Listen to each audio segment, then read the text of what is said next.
Cuando quiera. Bueno, ¿cómo y a qué edad tomó conocimiento de la asesoría legal hacia el no vidente? Asesoría legal. Sí. Y muy joven, yo estuve muy activo en el ámbito de las instituciones desde los 18 años, o sea, hace mucho. ¿Y empecé a investigar por su cuenta? Sí, empecé a investigar por mi cuenta y posteriormente participé y participo de los órganos de gestión de distintas instituciones que llevan el tema laboral. ¿Dónde realizó el certificado único de discapacidad? En la actualidad se hace el certificado en la Ciudad de Buenos Aires. O sea, eso es una acción que en este momento desempeña la ciudad autónoma. Antes era un certificado general que se hacía únicamente en el Instituto Nacional de Rehabilitación, que está en Ramsay y Mendoza. Era uno para todo el país. Para todo el país. ¿Encontró trabas o dificultades a la hora de sacarlo? ¿Para el certificado? Sí. Y no, más contundente que ceguera no hay. Así Sí, que nunca se sabe. no pasa nada, pero hay mucha trampa con eso, sabrán. ¿Tiene conocimiento sobre la existencia de la ley que brinda asistencia integral para discapacitados? Conozco bastante todas las leyes que hacen a la discapacidad y trabajé mucho en legislación y soy coautor de algunas. ¿Conoce los porcentajes de aplicación en el Estado? Sí, los porcentajes que no se cumplen ni nunca se cumplieron, sí, del 4%. ¿Podría explicarnos brevemente cómo fue que decidió abrir el kiosco? Esto fue en el año 70. ¿Cuántos son?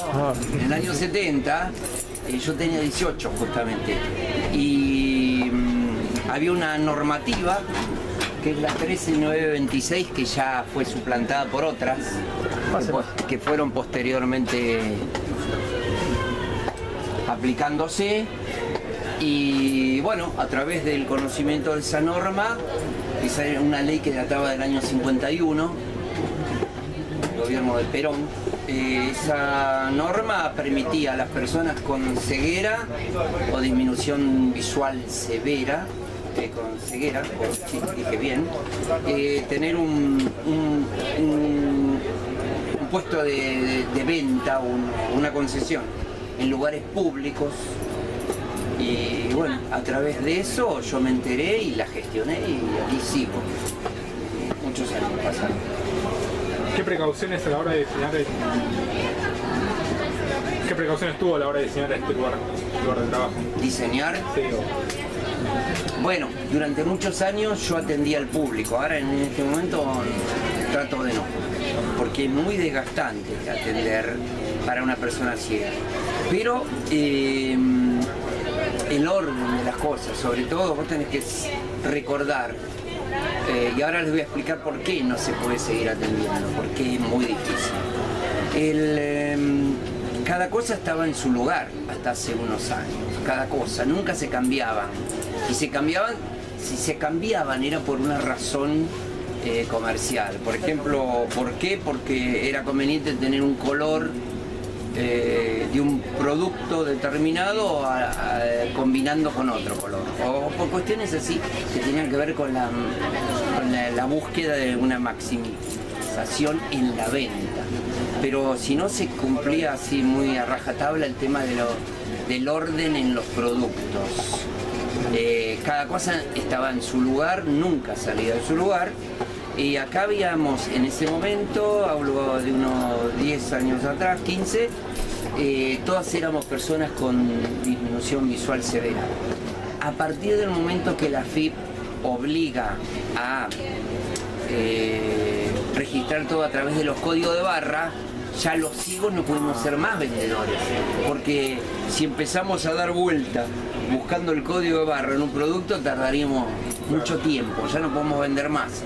Entonces, bueno, las personas que había acá con ceguera o disminución severa se dedicaron a otra cosa y yo me dedico únicamente a gestionar y a dirigir la actividad. ¿Y por qué eligió el kiosco de esta facultad? Y era un lugar interesante comercialmente, muy interesante. ¿Qué consideraciones tiene para elegir el personal? Hasta hace años, pocos que tuviesen alguna discapacidad, y sobre todo visual. A partir de esa exigencia de la PIP, y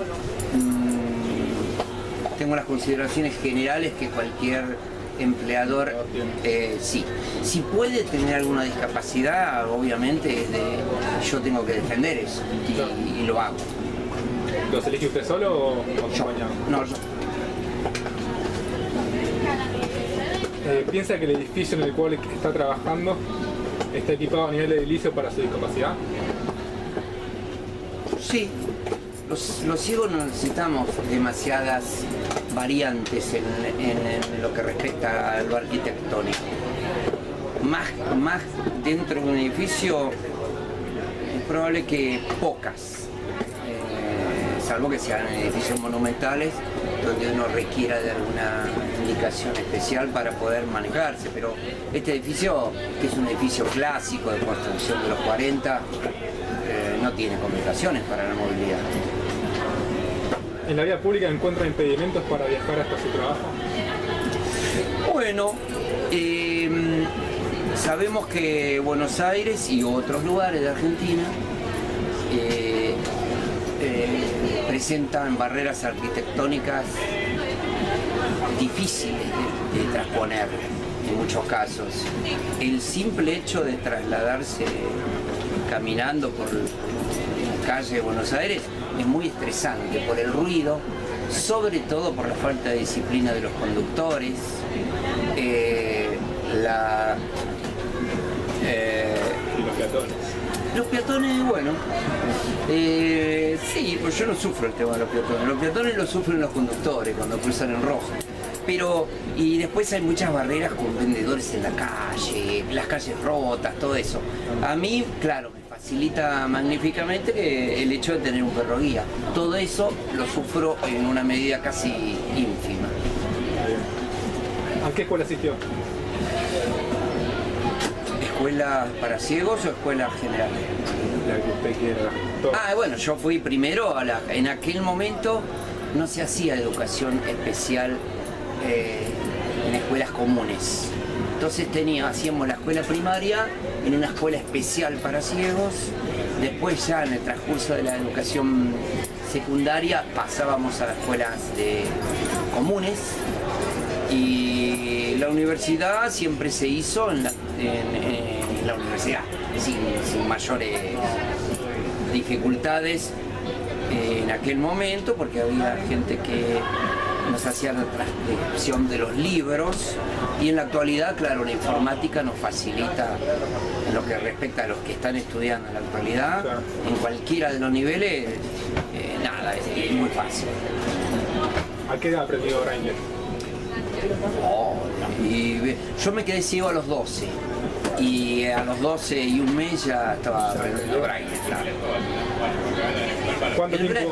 Fíjate que el braille sigue siendo muy pero muy importante, aunque yo, claro, saben ustedes o no lo saben, pero se los digo, que el acceso a la informática es totalmente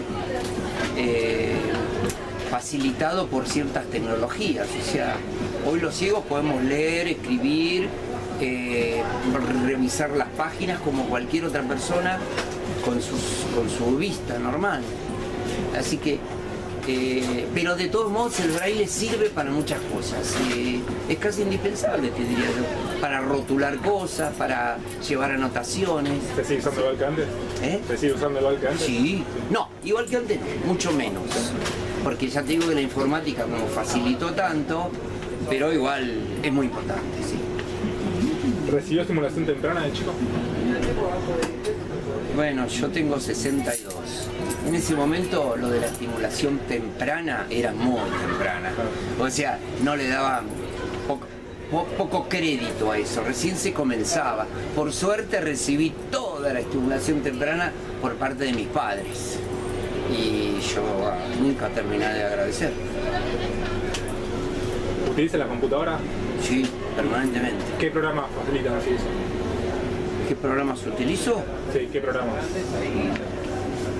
Al efecto de la Para que lo accesibilidad. pueda usar, claro. Y los habituales, hay uno que se llama JAWS, ahora para los teléfonos otro que se llama Talk, y ahora Apple, todos sus productos desde hace 6 años, todos sus productos son accesibles a través de un que traen todos los equipos de Apple, todos, que se llama VoiceOver, y ese es el que uso. Bueno, ¿utiliza ayudas técnicas en su trabajo? ¿Utilizo? Ayudas técnicas. Y permanentemente. Eso, Claro. en lo que respecta a la informática, sí. En todo, en realidad. O sea, abarcaría todo, informática y todo lo que rodea su trabajo. Y sí, tengo muchas ayudas técnicas, sí. ¿Algunas puede decir o no? Y por ejemplo, detectores de colores. Lo que pasa es que ahora prácticamente un iPhone cuenta con todas las herramientas, es como magnífico. Antes tenías que tener varios instrumentos alrededor.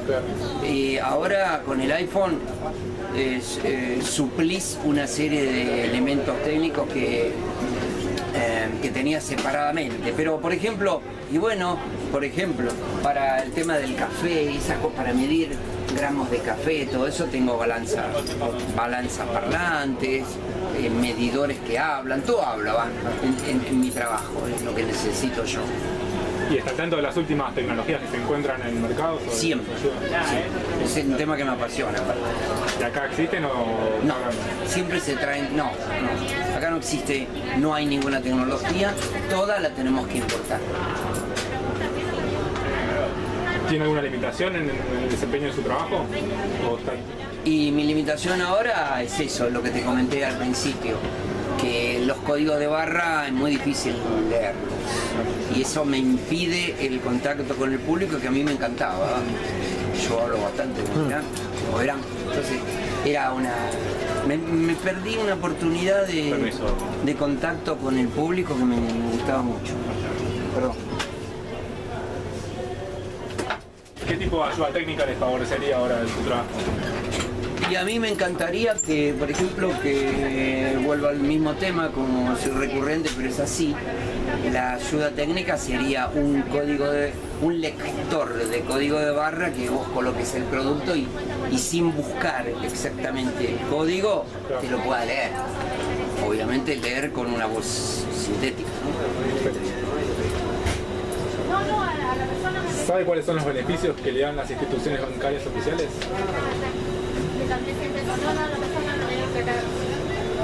Para la instalación o ampliación de este tipo de comercio. Mira, en la ley 24308, que es la vigente, se habla de eso, pero en realidad beneficios en la actualidad en la práctica no hay ninguno. Aunque te digan que sí. ¿Sabe qué ministerio entrega subsidios para la iniciación de la actividad laboral? Sí, el Ministerio de Trabajo. En el área de trabajo para personas con discapacidad. ¿Desde qué año tiene la concesión de comercio? Y a partir Desde de qué el 70. ley? 70. Sí. ¿Y a partir de qué ley les fue otorgada la concesión? De la 13926.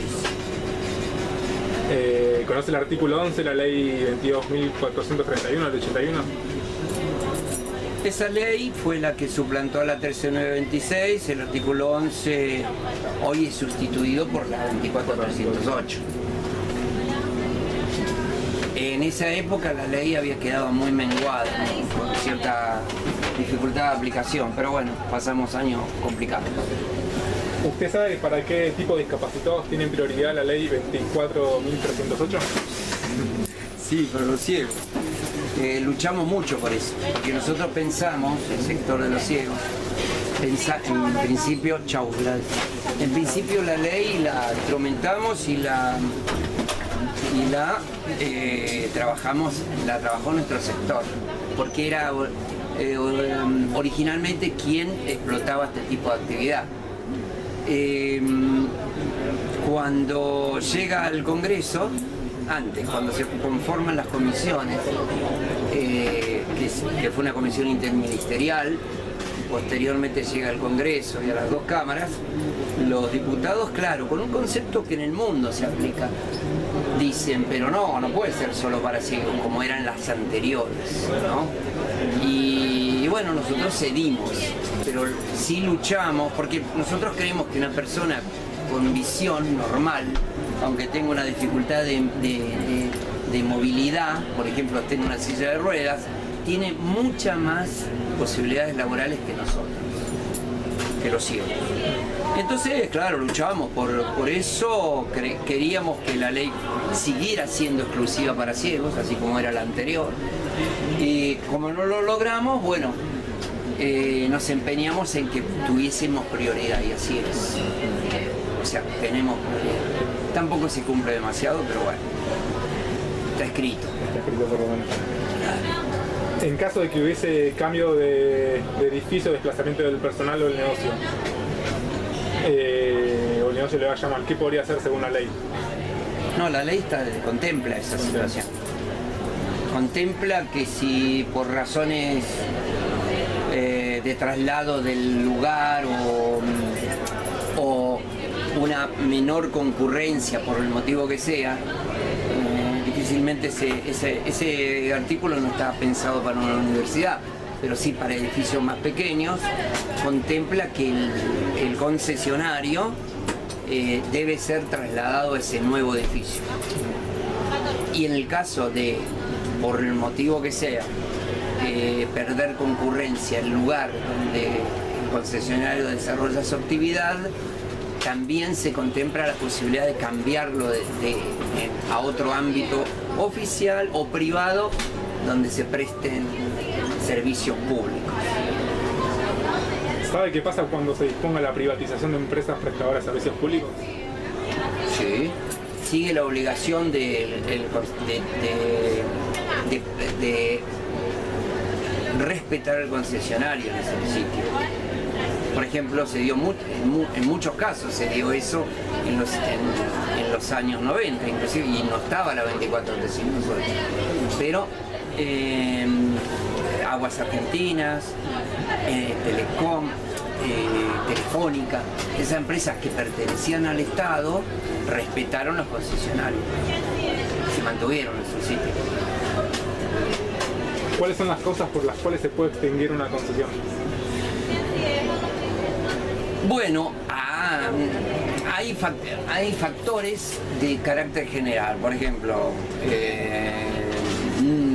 mala atención, si vos no cumplís horarios o tus productos no se ajustan a los requerimientos de los concurrentes, o hay un motivo muy importante que tampoco se cumple en todos los casos, que es la atención personal del concesionario. Si el concesionario, porque esto se puede prestar a ciertas situaciones, yo cuando les dije que era coautor, yo soy coautor de esta ley.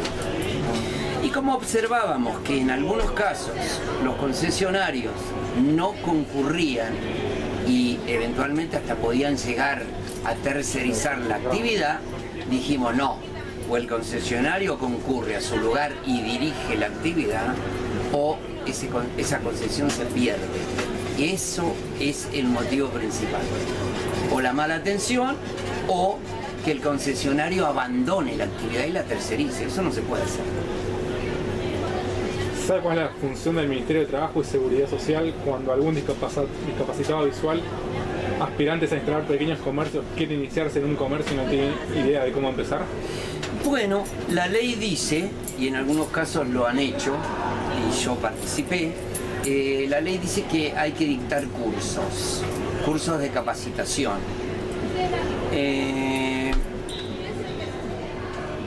El Ministerio de Trabajo dictó algunos cursos. En este momento no lo está haciendo porque no trabaja adecuadamente en la búsqueda de nuevos lugares. Entonces los lugares que están ya... ¿Está medio estancado eso? Muy estancado. Y hay una lista interminable de personas que el Ministerio debe respetar, pero claro que nunca se mueve porque quien debe iniciar los trámites de nuevas concesiones es el Ministerio.